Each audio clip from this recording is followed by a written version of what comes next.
Malalaki naman yan eh. Basta tatandaan mo, pag malakas yung ulan, magpapatubig ka. Yan lang technique dyan. Ayan mga ka-best friend, tara samahan nyo kami at babalikan natin yung nilaglagan natin dito sa Gawing Aliaga, Nueva Ecija. Ayan po yung kagandahan sa amin mga ka-best friend. Pag nagka-problema po ang inyong mga alaga at tinawag nyo po sa amin o chinat nyo po kami mga ka-best friend. At kung critical po yung problema, pupuntahan po namin agad dyan mga ka-best friend para hindi po kayo matalo sa inyong pag-aalaga. Yan, katulad nga po ni Madam, yan, nagka-problema raw po ata yung isda niya mga ka-best friend. Kasi po, nung dineliver po natin yan, nung kinahaponan, napakalakas po naging ulan. At yun po yung naging dahilan, kaya po yung iba po nawalan ng oxygen mga ka-best friend. Ayan, kung bago ka pa lang sa mga ganitong content at gusto nyo po ng ganyang content, huwag nyo pong kalimutan na i-subscribe ang aming YouTube channel at i-follow nyo na rin po ang aming FB page. Ayan mga ka-best friend, i-follow nyo na rin po ang aming TikTok account. Ayan, para updated po kayo mga ka-best friend sa mga kaganapan sa aming mga lakad mga ka-best friend at sa aming mga pinupuntahan na mga pand, at nang magkaroon po kayo ng idea kung paano po yung diskarte pagdating po sa mga ganyan pong eksena mga ka-best friend. Tulad nga po nyan. At yan, huminto po nga po muna tayo mga ka-best friend dahil nakaramdam po tayo ng gutom. Ayan, dyan po kami lagi kumakain mga ka-best friend, naggagawi po kami sa Aliaga. Yan po sa may tapat po ng eskwelahan yan mga ka-best friend. Napakasarap po ng tinda nilang ulam dyan at napakamura po mga ka-best friend. Try nyo rin pong huminto dyan. May tapat po ng eskwelahan mga ka-best friend. Hindi totoo yan. Bola lang yan. Ayan si Ateng. Ayan, big shoutout po sa inyo Ateng. Ayan, salamat po at dyan po kami lagi na kumakain sa inyo.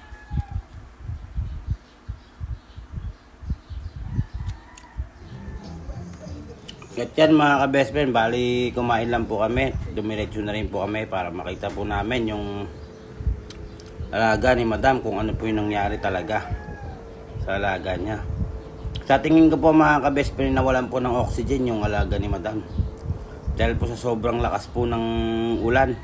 Ayan, sa mga baguhan at hindi po alam yung gagawin sa mga ganong eksena mga ka-best friend, madali lang po yan. Kung may bomba po kayo mga ka-best friend, patutuluan nyo lang po ng tubig yan, mapatilapia po yan o hito, para magkaroon po ng oxygen ng ating mga alaga.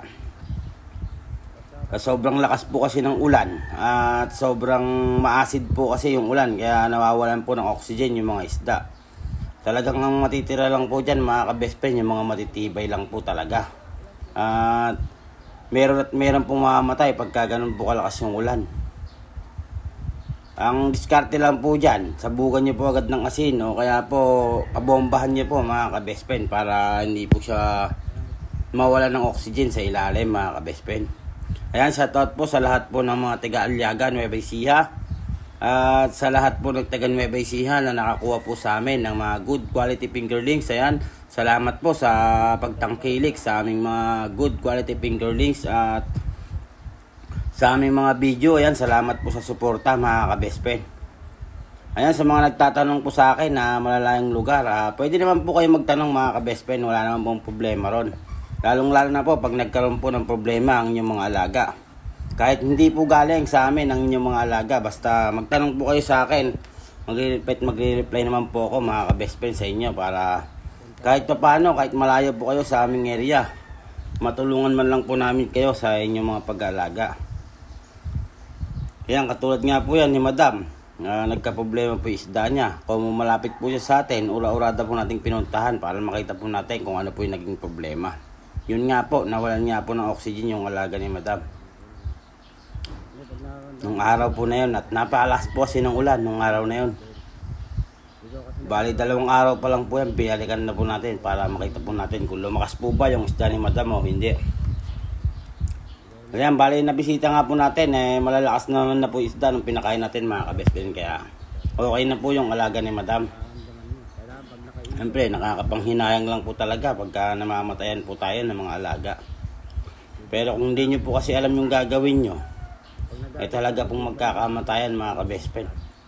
Tubig lang po ang pag-asa nila. Pabombahan nyo po agad mga ka-best friend para magkaroon po sila ng oxygen sa ilalim. Ayan, sa mga nakakapanood po ng aming mga video, ayan. Thank you po sa mga nag-share ng aming mga video. Ayan, salamat po sa suporta mga ka-best friend. At sa mga susuporta pa, thank you na po agad mga ka-best friend. Ayan, pa-share po ng ating mga video para yung iba po na malalayang lugar magkaroon po sila ng idea mga ka-best friend sa kanilang pag-aalaga. Ayan, hindi naman po kami professional mga ka-best friend sa larangan ng pag-iisda. Pero sa experience naman po mga ka-best friend, napakalawak po ng experience namin pagdating po sa mga larangan ng pang-iisda mga ka-best friend. Kaya lahat po ng katanungan nyo, kung may tatanong po kayo, kaya po natin sagutin yan mga ka-best friend.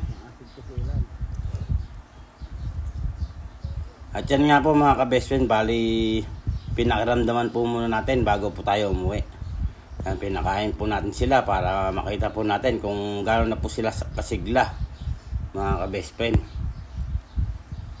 Ayan, sa mga nag-aalaga po at baguhan po kayo, basta po umulan ng malakas mga ka-best friend, magpatubig po agad kayo para yung isda nyo po magkaroon po ng oxygen sa ilalim. Ganun lang po yung paraan sa mga isda mga ka-best friend.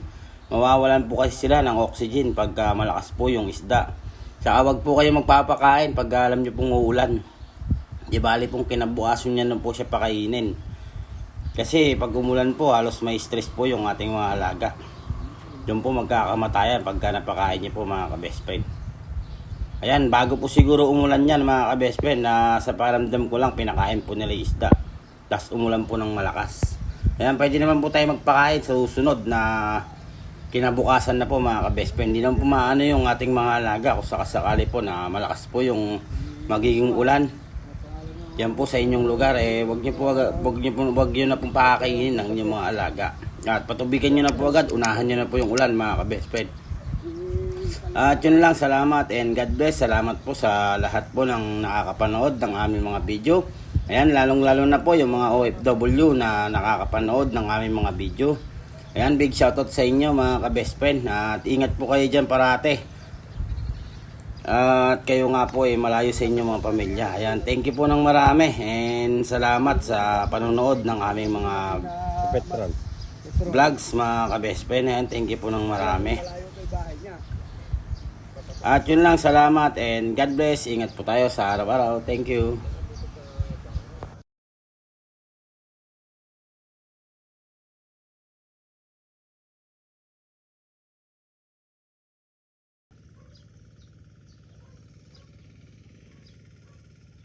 Nabigla ng ulan to.